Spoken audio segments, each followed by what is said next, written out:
सार्वजनिक नळांचे झोननिहाय सर्वेक्षण करून सविस्तर अहवाल तातडीने सादर करावा, तसेच मलनिस्सारण केंद्रात येणारे पाणी बायपास होणार नाही याची काटेकोर दक्षता घ्यावी असे स्पष्ट निर्देश महापालिका आयुक्त डॉक्टर सचिन ओंबासे यांनी दिले. ट्रंक लाईनच्या चेंबरची उंची वाढवण्यासाठी तात्काळ उपाययोजना करण्याचे त्यांनी आदेश दिले. मंगळवारी आयुक्त डॉक्टर ओंबासे यांनी सोरेगाव परिसरातील मलनिस्सारण व पाणीपुरवठा संबंधित प्रकल्पांची सखोल पाहणी केली. नियोजित सांडपाणी पंप हाऊस, प्रतापनगर मलनिस्सारण केंद्र आणि प्रतापनगर तलाव परिसर या भागांचा आढावा घेण्यात आला. यावर्षी प्रतापनगर तलाव अतिवृष्टीमुळे प्रथमच पूर्ण क्षमतेने भरला आहे.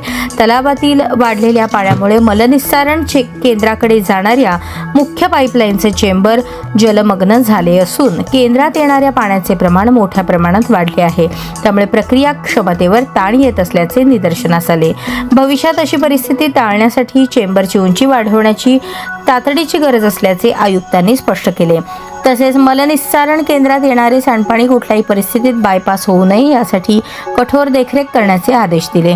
त्याचबरोबर निर्मिती मंगल कार्यालयाजवळील नाला व तार कंपाऊंड जवळील अतिक्रमण त्वरित हटवण्याचे निर्देश देण्यात आले. झोन क्रमांक 5 मधील कल्याणनगर भाग 3 येथील सार्वजनिक नळांची आयुक्तांनी प्रत्यक्ष पाहणी केली आणि सर्व झोनमध्ये नळांचे सर्वेक्षण करून तातडीने अहवाल सादर करण्याचे आदेश संबंधित विभागाला दिले.